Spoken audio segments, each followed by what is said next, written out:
Welcome to Manny's TV Talk, where we will talk about all of our favorite reality TV shows and news surrounding them. Grab a snack, a drink, and get comfortable because this starts now. Don't care if they're friends. That's the bottom line. But don't lie about it. Care. No, but don't lie about it. If you're calling me and saying, Monica, her.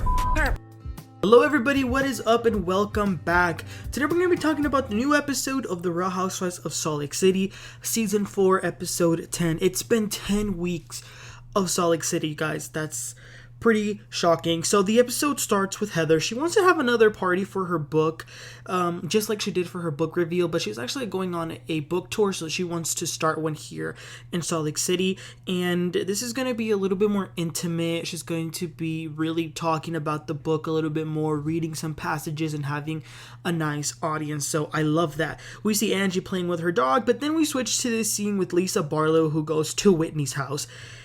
When she's there, Heather actually calls Lisa to ask if she would please sing a little song for her book event, and Lisa gladly says yes. But Whitney has a bone to pick with Lisa. She says, "What the F did y'all do at my event?" Lisa tries to explain what happened, but Whitney is upset that the fight between Lisa and Monica happened because it was her event. It was important to her, and especially when they were doing that sound bath and they were just going back and forth.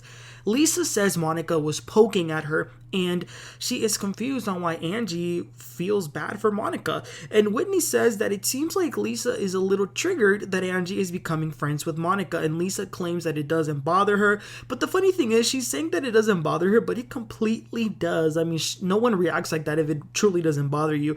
And my thing about it is, it's okay if it bothers you. I mean, it's understandable. Just don't say that it doesn't. Just own it. Lisa gets a little rowdy because Whitney is kind of challenging her on what she's saying, so she starts to scream a little cuss. Whitney has to tell her to stop because her kids are there.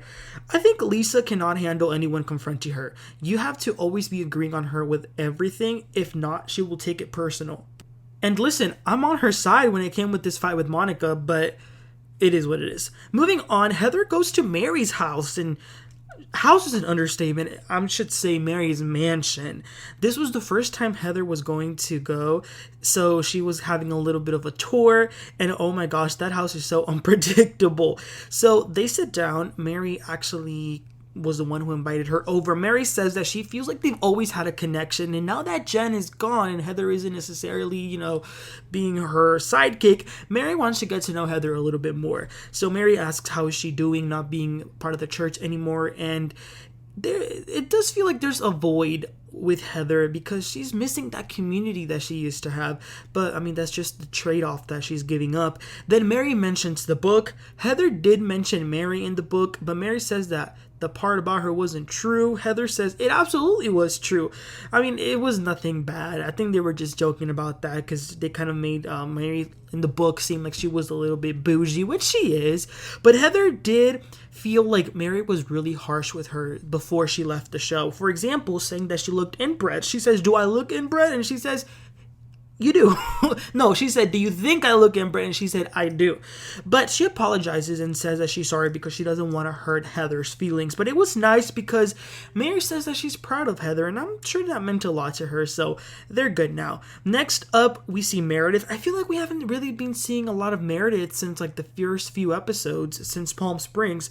But Meredith is setting up her new podcast. She's having some technical difficulties, but Seth is such a goofball, so they begin recording the episode. And they're talking about their wedding, but then the conversation starts to get a little bit personal and really emotional, I should say, because they started to talk about a post-nup that they got, which was pretty interesting because she had a lot of fear after getting married. She felt like he was going to leave her and the children stranded. That's kind of sad. Things were really bad back then, and he even begins to cry, and he apologizes because in retrospect he sees that the way he behaved was not good whatsoever. It was a powerful conversation, and guess what?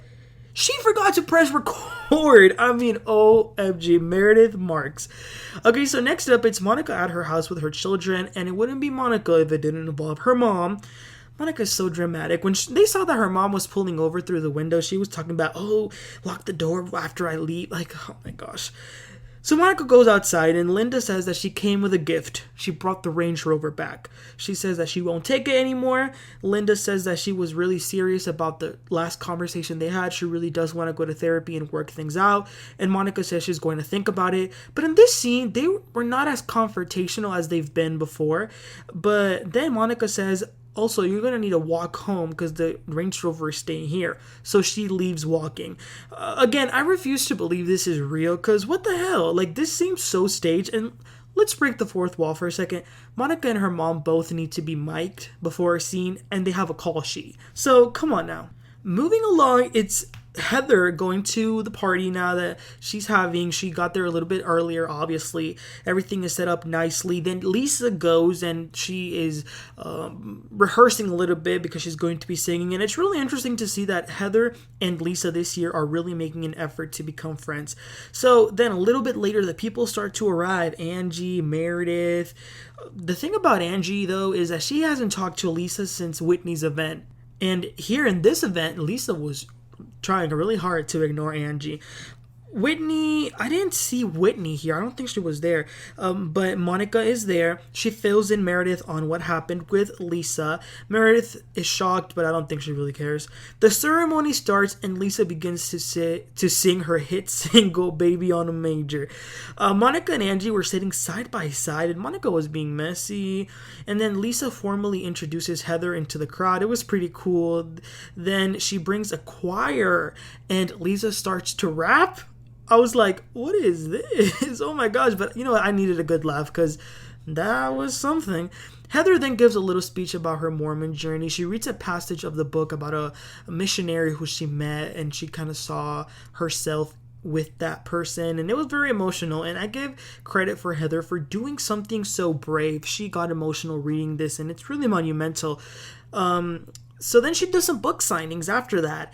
And Lisa and her have a good talk after the party, and they have kind of found common ground as far as the Mormonism. They really grew closer just by having this conversation alone. Heather also had a great moment with her daughters, but that was the good part. Then we get a little bit messy. Angie and Meredith finally talked. Angie is mad because Meredith supposedly said that she would destroy Angie and her family, but Meredith says, no, I did not say that. What I said is that I am not going to destroy you and your family.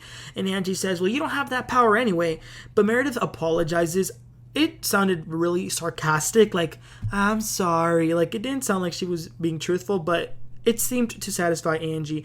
Then Meredith leaves, and that was that. The last scene is Lisa. So she invited Angie over to her house because she needs to know what is going on. She feels blindsided. So Angie gets there, and Angie is saying that she needed a break after Whitney's event. Lisa says, I needed a break. She says that she didn't realize that Monica had issues with her. And then Angie says, yeah, I know that you think I'm taking her side. And Lisa says, I don't think that. I'm just confused because she spoke on your marriage.